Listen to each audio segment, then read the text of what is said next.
បងប្រុស CN ហើយគឺជាស្ត្រីស៊ូពុយរបស់បងតែមើលផ្ទះគេចុះធំជាផ្ទះយើងឆ្ងាយណាស់មានតែបលាមួយនឹងទេដែលធំជាងយើងនោះក្រៅពីហ្នឹងមានអ្វីធៀបនឹងបងទៅហ៎តែថាអាចចាំអ្វីដែលបងប្រាប់មុននេះទេធ្វើជាក្រធ្វើជាគោឲ្យអាណិតធ្វើជាទុនខ្សែដាស់ចង្វាក់បេះដូងត្រជាក់របស់ CN ហើយភ្ញាក់ឡើង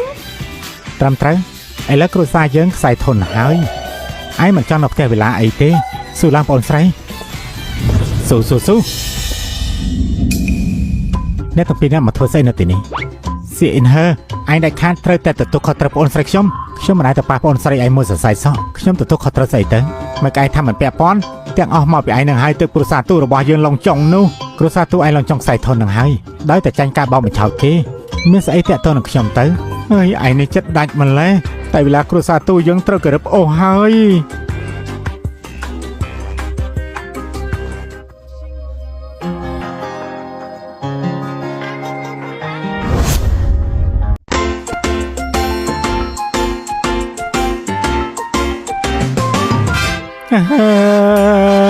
ពីអ្នកបងប្អូនខ្ញុំពេលនេះខ្ញុំផ្ទះសំបែងទេខ្ញុំអាចនៅតាមផ្លូវក៏បានដែរតែបងស្រីខ្ញុំតាំងពីតូចមកយើងជាចំនួនសំណុកស្រុកស្រួលមិននឹងឯងរស់នៅកន្លែងបែបនឹងបានទៅហ៎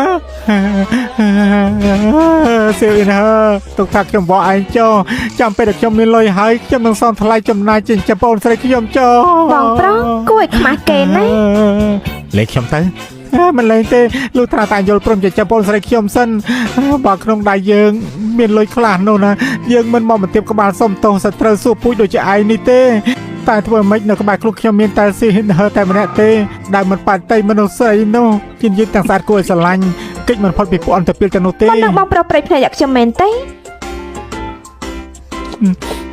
បានហើយបងប្រុសមិនបាច់យ៉ាងវល់គេទេខ្ញុំទៅនៅក្រោមដីក្រោមលូក៏បានមិនទៅទេរដូវក្តៅនៅពេលកាំងគឺក្តៅសាហាវណាស់នៅក្រោមដីក្រោមលូវាក៏ខ្វក់ណាស់ហើយក៏គ្មានម៉ាស៊ីនត្រជាក់ដែរអាចធ្លាប់បាញ់ចនាទៅបងទៅរកកន្លែងគួរសមទៅលេងស្ទាយចាប់បង្ខំមុខស្រស់ប៉ុន្តែថា